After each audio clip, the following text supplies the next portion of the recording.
You love me. And that's it. I'm yours. I will lift you up and put you where you belong, in the center of the universe. I would rather the fire consume us both than watch you waste another second of your life getting less than you deserve. I had very low expectations going into season 5 of You because season 4 was absolute basura. So I lost all my faith in them, okay? And that faith was still feeling pretty shaky watching that first episode of season 5 because I was fundamentally annoyed that they had this running around New York City as a rich, famous his real name, like he didn't have 985 crimes to answer for, and they had the nerve to think we gave a flying about Kate, her family, or her company. But they pulled it together very quickly, and they atoned for many of the things that pissed me the off in season 4. They pretty much reversed course on Kate's entire personality because the fans were talking big shit. It's me, I'm the fans. While they did give Kate's family more screen time than was necessary, far more. Anna Camp did her big one as Kate's twin sisters, and I appreciated Griffin Matthews being the voice of reason and joining an elite list of Black survivors in You. Shout out to the real. And I know a lot of the fans still hate Kate, but all the irritation I felt for her was replaced by my deep, deep, deep hatred for Bronte. Oh my God, I hate that bitch. And hating her was the best part of season 5. Bronte is the absolute dumbest bitch alive. And that's because she is you. Let me stop playing. Not y'all, but us. The audience, not me. I had sense, but you get it. The rest of you goof.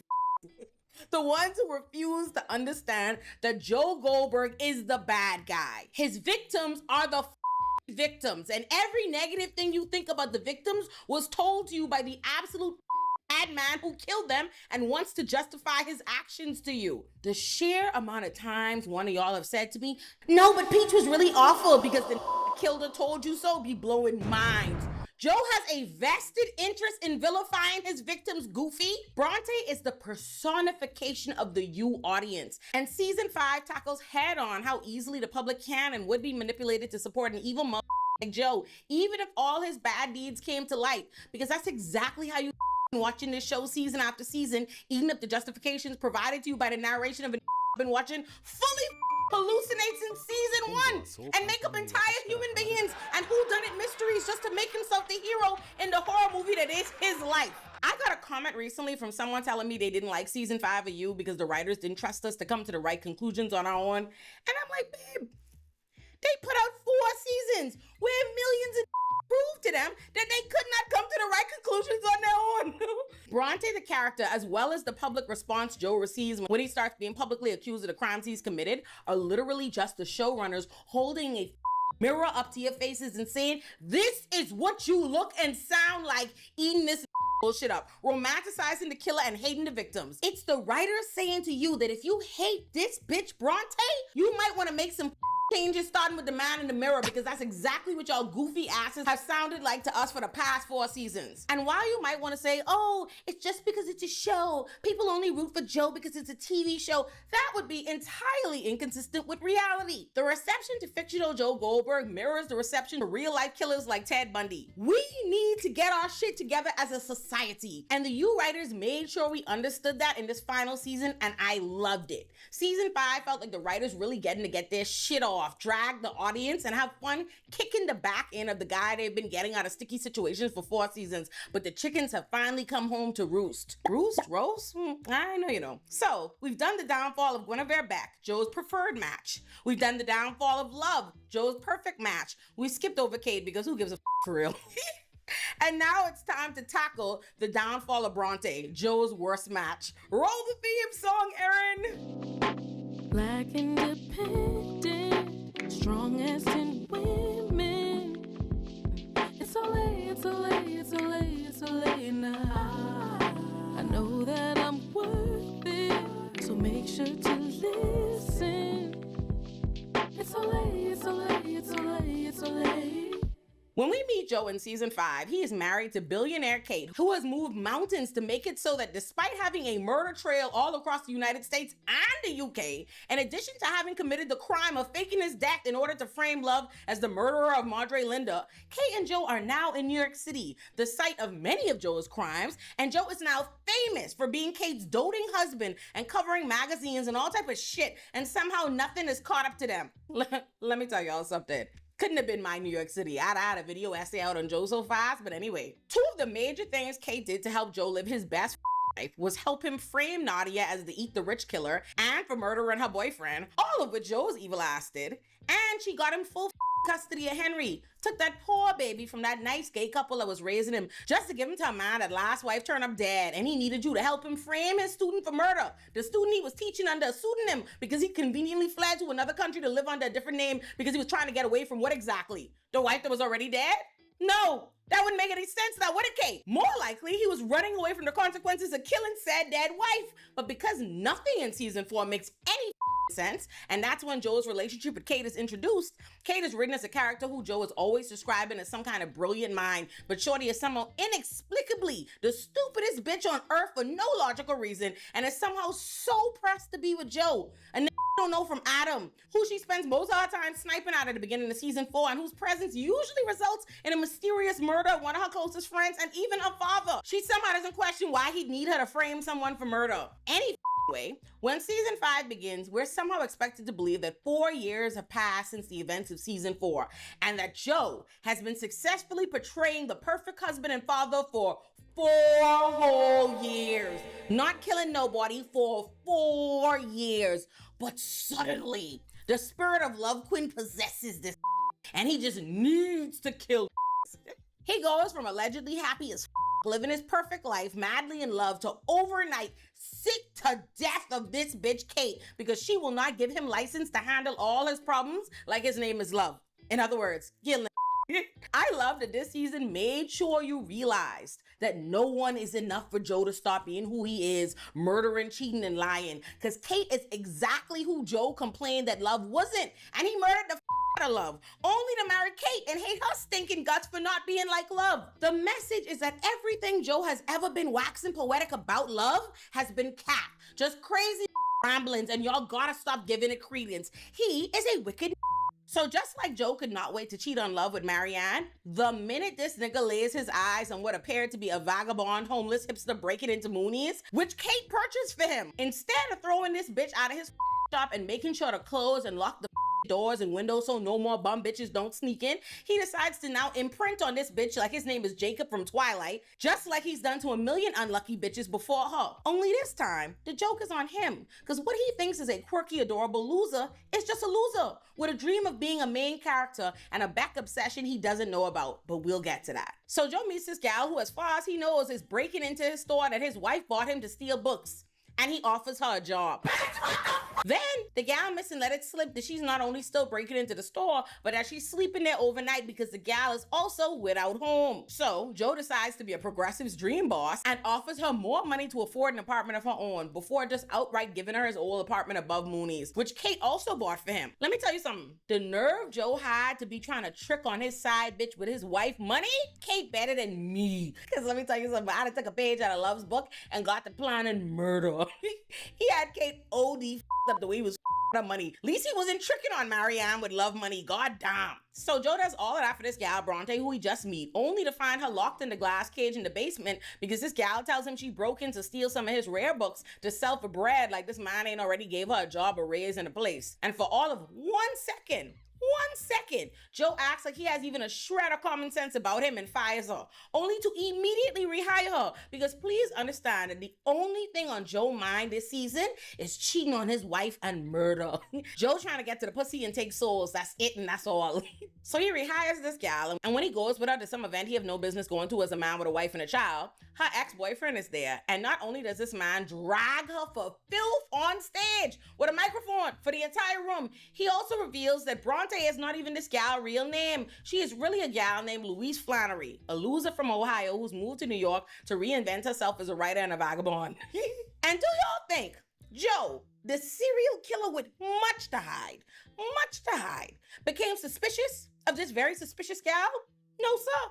Because Joe trying to get his dick wet. I need us all to understand that Joe deserved everything he got this season, if for no other reason than how absolutely stupid he carried on getting with this gal Bronte. My God, he made season 3 love seem so rational and cool at it. So then, at the grand opening of Mooney's, Bronte's ex-boyfriend shows up again, and this time he gets into an argument with Bronte and grabs her wrist before Joe steps in and threatens him, which was the last thing Joe needed to do for Bronte to officially bust it wide open.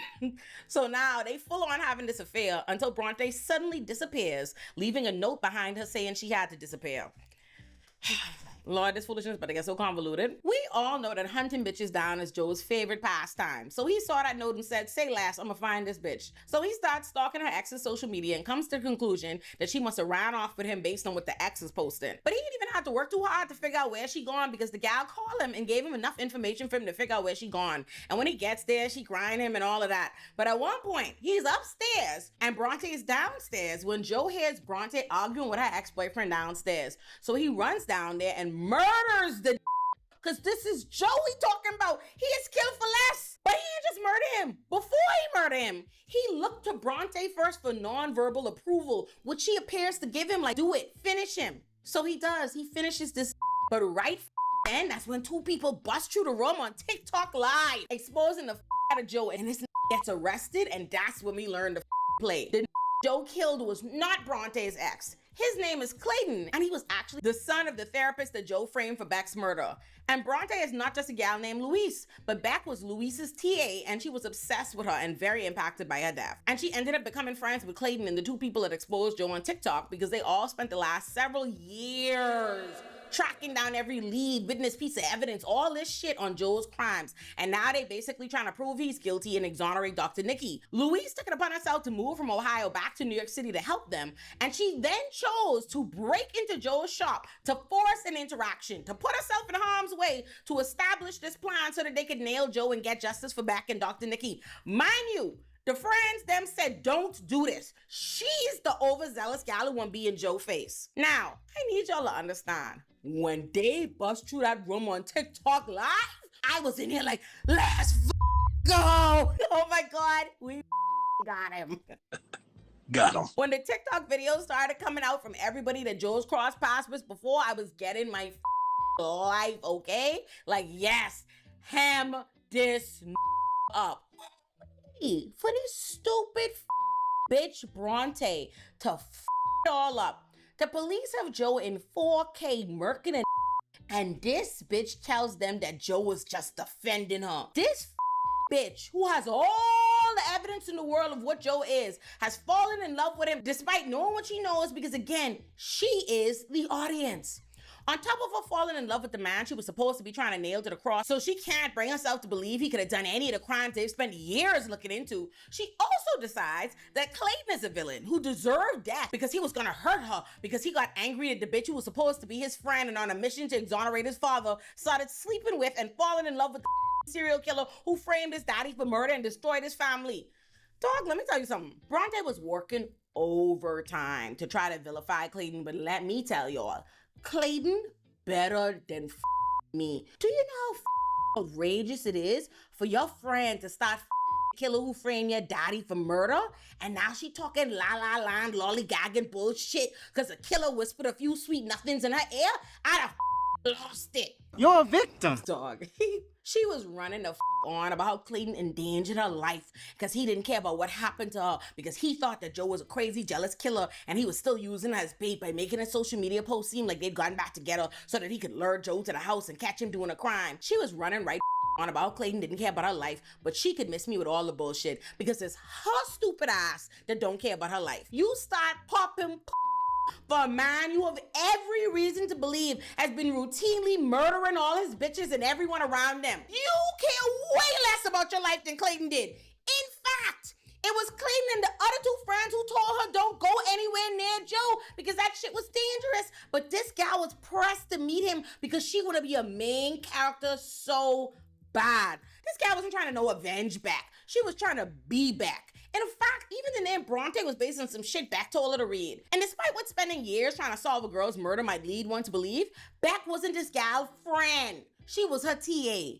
This gal was obsessed with her. That's why she couldn't resist the opportunity to know Joe, and in some ways assume Beck's role as his muse. She's a sicko, you know. She won't be back. Sick bye. To the point she starts bitching out one of the friends that recorded Joe on live, talking about Clayton was bad. Joe is an innocent man, and they trying to ruin his life. As she telling the friend this, the gal was literally speechless, stunned by the bullshit that's coming out of Bronte's mouth. And again, I say, she better than me, because I was ready to jump this bitch at this point. And yet, that wasn't even when she really lost it for me. Here's when I personally decided I wanted the electric chair for Joe and Bronte. Remember, Kate made Joe famous, so when he gets caught murdering on TikTok Live, the shit goes viral. And Joe gets his stepsister to get him a TikTok Live interview with some influencer to try to control the narrative and spin shit. Please tell me why, in the middle of this absolute train wreck of a nut job interview, Bronte decides to text Joe that she cleared his name and she loves him, which then puts the battery in Joe's stupid ass back to start babbling on IG Live about how much he's in love with her.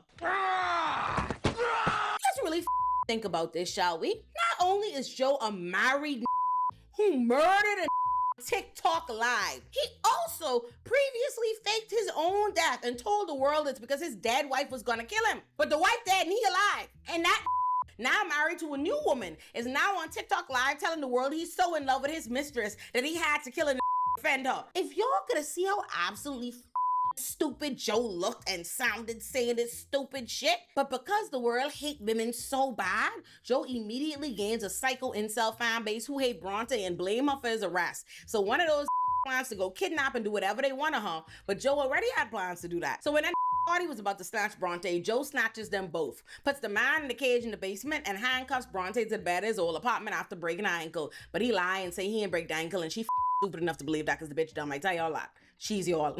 If you had any sympathy or grace that you were trying to extend Bronte, this is the point at which you should just let it go. Because maybe we can understand how she might have had some doubt and some reservations as to whether all their theories about Joe were right. Maybe we could see how she would have doubted whether it was true. Maybe be hesitant to feel responsible for sending him to prison. Okay.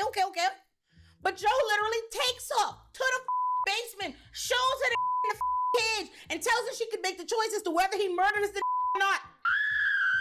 Bitch!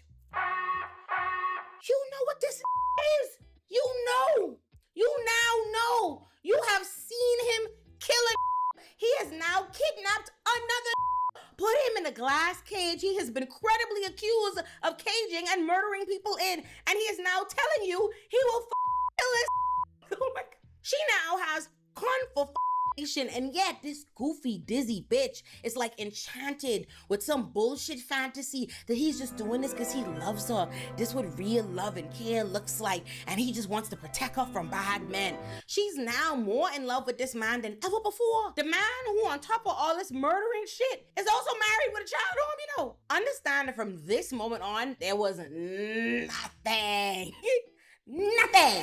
Bronte, the writers, nobody could do to redeem that bitch to me. So while she busy being the stupidest bitch alive, Kate busy plotting on how to get rid of Joe, whilst keeping both Henry and her company. So she gets Nadia exonerated so they could work together to take Joe down. And they capture this and they put him in the cage long enough for Nadia and Marianne to return and say their pieces. This is a good time as any to talk about Marianne and Nadia right quick. It needs to be said that the actresses that played them, Amy Lee Hickman and Tati Gabrielle, gave some of the most incredible performances this season. Amy Lee Hickman damn near had me in tears when she explained to Joe how he destroyed her life. And Tati Gabrielle is so phenomenal in both season 4 and season 5 that she made me forget that Marianne was very annoying when she was introduced in season 3. So shout out to them. Unfortunately for Nadia and Marianne though, Kate and Bronte were determined to everything up. Instead of shooting Joe dead in this cage like both Nadia and Marianne suggested, Kate comes up with some convoluted bullshit to get him to confess. But what instead happens is this escapes the cage and tries to kill Kate, but they both end up trapped in the basement that's engulfed in flames because Kate's sister set the place on fire and locked them both down there because she thought it was only Joe's wicked ass. But right when you think that you are about to get a satisfying enough ending, because at least this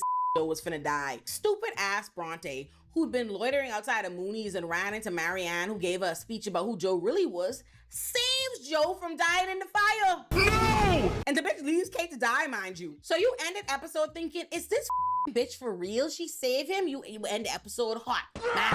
Only for the final episode to start and Bronte's narration to inform the audience that for absolutely No logical reason under the sun. Bronte saved Joe from dying because she plans to kill him.